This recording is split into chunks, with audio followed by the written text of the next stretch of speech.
श्री साईनाथाय नमः। भगवान श्री साईनाथ महाराज ने अपने जीवन काल में जो अनुपम अनुभूतियाँ अपने भक्तों को दी है, ऐसे चुनिंदा लीलाओं का अवलोकन करते हैं श्री साईं बाबा की अनुपम लीलाएं। ओम साई राम। बाबा के जो जाने माने भक्त थे, उसमें कुछ भक्त बहुत ही अपनी एक भक्ति मार्ग में अपना मकाम उन्होंने हासिल किया था। श्री साई सच्चरित्र के 90वें अध्याय में तरखड़ फैमिली, पूरी जो तरखड़ परिवार है, इनकी कथाएं आई हुई है। ये जो 90वें अध्याय के जो जिनका जिक्र किया, तरखड़ फैमिली के जो प्रमुख है, उनका नाम था रामचंद्र आत्माराम तरखड़, और लोग उनको श्री बाबा साहेब तरखड़ इनके नाम से जानते थे। बाबा उनको, साईं बाबा उनको ये महातारा करके बोलते थे। महातारा ने ए ओल्ड मैन लाइक दैट। बाबा ने ऐसे निकनेम बहुत सारे लोगों को रखे थे। ये जो रामचंद्र आत्माराम तरखड़, उनका लड़का ज्योतिन्द्र तरखड़ और उनकी धर्मपत्नी सीता देवी तरखड़ बाबा के हार्डकोर भक्तों में से। ये तरखड़ साहब कुछ सालों तक कुछ अरसे तक साई लीला के संपादक यानी एडिटर इंचार्ज भी रह चुके हैं। बाबा के पास ये लगभग 1910 के बाद जिनका जाना चालू हो गया, तो 1929 के साई लीला में इन्होंने कुछ अपने अनुभव लिखे हुए हैं। 1929 के जो साई लीला है, उसमें चंद अनुभव उन्होंने लिखे हुए हैं।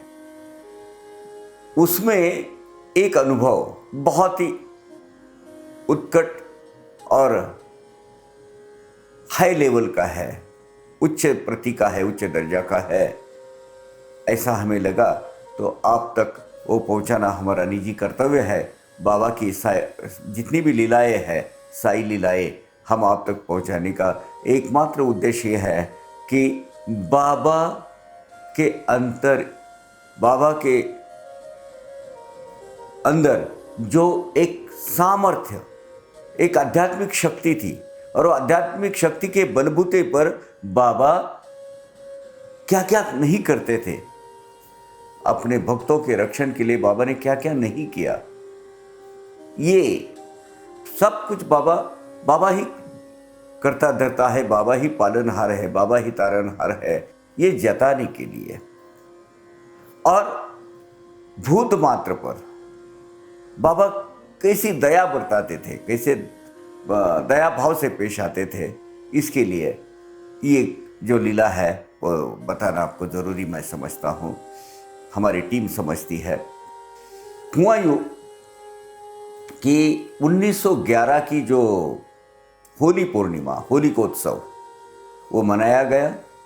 तो कुछ लोग बाहर गाँव के आए हुए, जितने भक्तगण थे, वो 2-4 दिन रह के उसके बाद जाते हैं, तो वो वहीं रुके हुए थे। होली उत्सव के, होली पर्व के 2 दिन के बाद ये घटना घटित हुई है, 1911 की होली के बाद। वो क्या हुआ कि उस वक्त ये जो द्वारका माई है, मस्जिद माई, उसके सामने जो प्रांगण है, वो उसको छत नहीं था, ओपन, वो कवर किया हुआ नहीं था, और इसलिए वो बहुत, अब होली का उत्सव बदले तो मार्च अप्रैल में आता है, बहुत बला की गर्मी और बला की क्या बोलते, जमीन तप जाती है, वातावरण पूरा गर्माहट चारों तरफ फैली रहती है, ऊपर सूरज की किरणें आग बरसते रहती है। तो कभी कभी सनस्ट्रोक जिसको बोलते हैं, वो भी हो सकता है, हो जाता है अक्सर लोगों को। तो दोपहर का वक्त बहुत ही बड़ा की जमीन बड़ी तपी हुई थी और पैर एकदम मानो जैसे अंगार अंगार पर चल रहे हैं, इतने वो जल रहे थे। 2 बजे का लगभग वक्त होगा दोपहर के। तो उसमें ये हुआ कि 8-10 दिन की बस आयु होगी, इतना छोटा सा बकरी का बच्चा वो कूदते कूदते वो आंगन में आ गया। उसको ऊपर का वो जो सूर्य की किरणों का प्रभाव से वो मूर्छित होकर उधर ही गिर गया। वो अनकॉन्शियस हो गया। वो हाँफने लगा बहुत और उधर ही गिर गया। ये बाकी के जो भक्तगण थे मस्जिद माई में बैठे हुए, द्वारका माई में, वो मस्जिद के प्रांगण में ही ये हो रहा था। तो बड़ा तपती हुई धूप में वो बच्चा गिर गया था वहाँ। अब तरखड़ जी की जो फैमिली फ्रेंड्स थे, फैमिली परिवार, उनके दोस्त की पत्नी और वो सब वहाँ बैठे हुए थे। वो धर्मपत्नी से वो देखा नहीं गया। वो छठ से वहाँ उठी और वो बच्चे के पास गई, छोटा सा बच्चा। सब गाँव वाले भी वो देख रहे थे। तो उन्होंने बच्चे को जांचा उधर और देखा कि ये बच्चा मर गया है। तो बहुत बुरा लगा। वो माता का हृदय है। वो छोटा बच्चा 8-10 साल का, बकरी का क्यों ना हो, अपन इंसान के बच्चे के लिए रोते हैं। तो वो 8-10 दिन का बच्चा वो मर गया इमीडिएट, प्राण निकल गया उसमें। वो बहुत ही मायूस होकर वहाँ बैठ गए, अपने वापस आ गए। बुरा लगा कि बच्चा बस गर्मी की वजह से उसकी जान चली गई। बाबा के पास गई और बाबा को बोला उसने कि बाबा वो बच्चा मर गया, अच्छा नहीं लगता है। बाबा ने देखा कि इसका दिल बड़ा मुलायम है, वो प्रेम भरी उसके अंदर से वो जो मातृत्व की भावना वो जागृत हो उठी है। तो बोले माए आए बोले आए, अरे वो मरा नहीं होगा, देख ले जरा। वो जरा धूप की गर्मी की वजह से वो त्रिप लगी है, नहीं स्ट्रोक लगा है, उसके लिए वो गिरा होगा, देख ले जरा। बोले नहीं बाबा वो सही में मर गया है। गाँव वालों ने भी चेक किया, उधर देखिए ना वो सब है, देखते हैं। बोले हाँ मर गया है वो। बाबा अपने जगह पर से उठे, हाँ सही में मर गया है।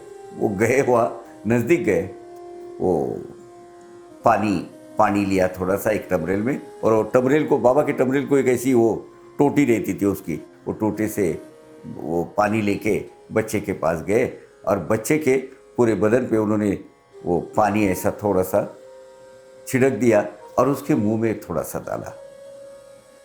इतना होते ही वो जो निष्प्राण हुआ वो देह थोड़ा सा हलचल करने लगा और उसका सांस जो बंद हो गया था चालू हो गया। तो बाबा बोले आए नहीं माँ, कहाँ मरा है वो, देख। वो तो थोड़ा सा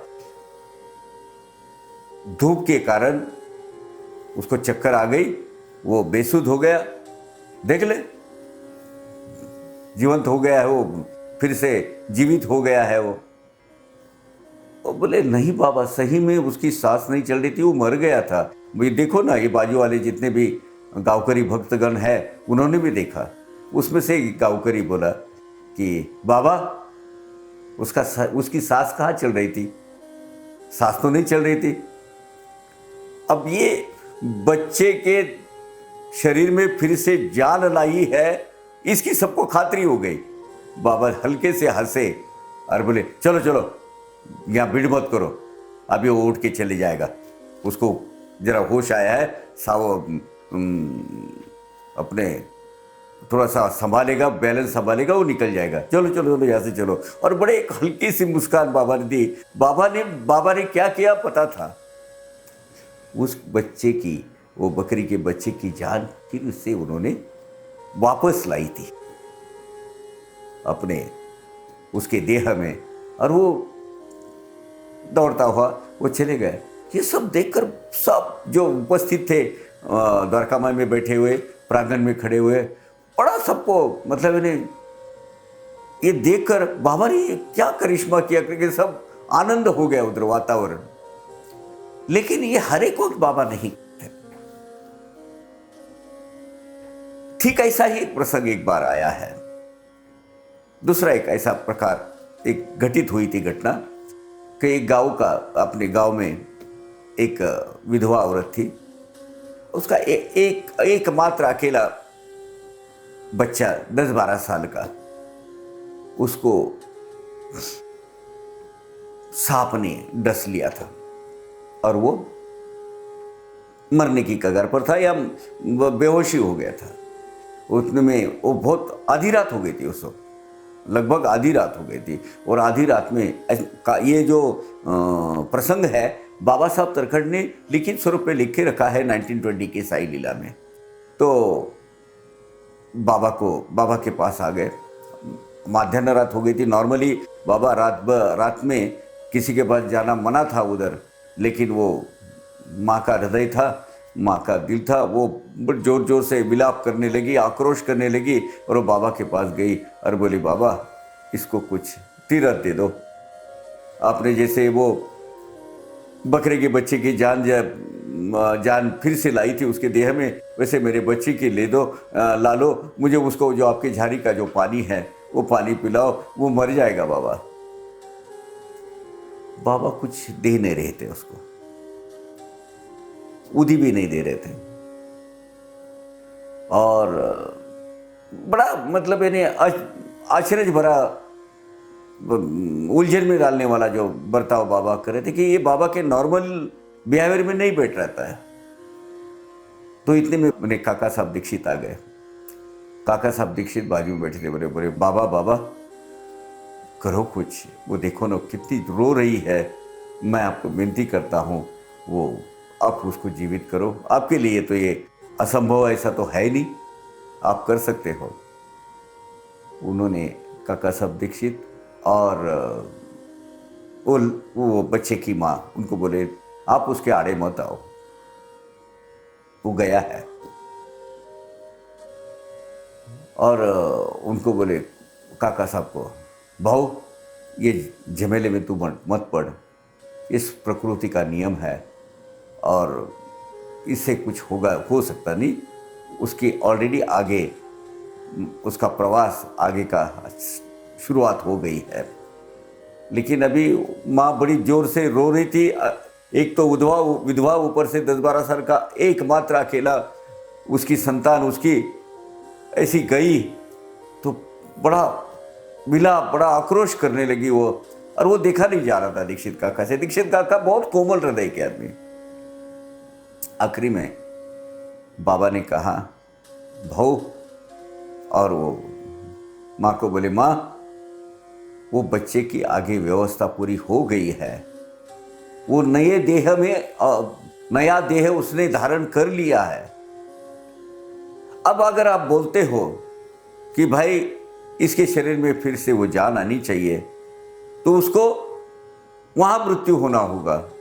मुझे प्रकृति के बिल्कुल उल्टे प्रवाह से उसको मारना पड़ेगा और इसके पास वो इस शरीर में वो फिर से उसकी जान लानी है। ये जरा उल्टी गंगा बहेगी। प्रकृति के नियम से उसका अच्छी तरक्की हो रही है। जहाँ उसने जन्म लिया है वो इससे अच्छी जीवन प्रणाली उसकी रहने वाली है। आध्यात्मिक मार्ग में वो प्रगति करने वाला है। अब आपको क्या लगता है काका कि वो जो उसने शरीर त्याग देना चाहिए और उधर मरना चाहिए और फिर से यहाँ के जीवित होना चाहिए? ठीक है, तुम दोनों के लिए मैं करता हूँ, कर देता हूँ, मुझे कोई बात ये नहीं है। लेकिन इसके परिणाम क्या हो गए इसका कभी विचार किया तुमने? इसका अंजाम क्या होगा आगे? उसकी जिम्मेवारी तो लेता है, हाँ? इसकी ये अगर तू लेने को तैयार है मैं करवा देता हूँ। वो उस जीवात्मा की प्रगति के आड़े तुम लोग दोनों आ रहे हैं। और वो फिर माँ को बोले, माँ चिंता मत कर, उसका आगे का प्रवास शुरुआत हो गई है। उसके वो असली नए देह में ऑलरेडी उसने जन्म लिया है स्वरूप में, उसको जाने दो। तुझे किसी तरह की चिंता मत कर, आज से तू मुझे बच्चा मान, मैं तेरा पूरा ख्याल रखूँगा। बाबा इस प्रकृति के, सृष्टि के सब रहस्य जानते थे। इतना ही नहीं, इसमें एक चीज है, बाबा के लिए अशक्य नहीं था, असंभव नहीं था, वो कर सकते थे। लेकिन जब कोई परमात्मा स्वरूप ऐसी हरकत करता है तो अपना जीवन उसको देता है, अपना जीवन उसको देता है। ये, और जब तक के एक ऐसी घटना घटित हुई है, साई लीला में आई है वो, कि वो बाबा साई बाबा जैसे दिव्य प्रकृति को ये मृतदेह में फिर से जीवित करना ये कोई बड़ी बात नहीं थी। वो बकरी का बच्चा अगर वो जीवित कर सकते हैं तो आदमी का बच्चा जीवित नहीं कर सकते थे। लेकिन क्यों नहीं किया? क्योंकि बाबा को इस सृष्टि के हर एक जीवात्मा का प्रवास और हर एक जीवात्मा के स्थित्यंतर, उनके अलग जो स्टेजेस है वो पता रहता था। और इसीलिए उन्होंने उनको बोला, माँ उसके आगे जो तरक्की है, आगे जो प्रगति हो रही है, उसके तो आड़े मत आ, वो उसको जाने दो अपने अगले प्रवास पर। बाबा की आध्यात्मिक शक्ति, बाबा के परमेश्वरी गुण इससे पता चल जाते हैं। लोग जो कहते हैं ना, एक महज फकीर हो सकते हैं, संत हो सकते हैं, लेकिन बाबा भगवान नहीं हो सकते। भगवान के अंदर फिर से जीवित करने की जो ताकत है वो किसी फकीर में या किसी संत में होती है क्या? संत में होती है, क्योंकि संत भगवान के स्वरूप होते हैं, संत में होती है। लेकिन संत भी भगवान है, ये हमें मान लेना चाहिए। हम ये जो डिफरेंस करते रहते हैं ना, बाबा महज एक फकीर है, वो एक संत हो सकते हैं, भगवान नहीं हो सकते, ऐसा नहीं है। संत ये भी भगवान के स्वरूप है, फकीर औलिया ये भी भगवान के ही स्वरूप है, और बाबा तो भगवान ही है। ओम साई राम। अवघा रंग एक झाला, अवघा रंग एक झाला, रंगी रंगला श्रीरंग, रंगला श्रीरंग, रंगला श्रीरंग, अवघा रंग एक झाला, अवघा रंग एक झाला।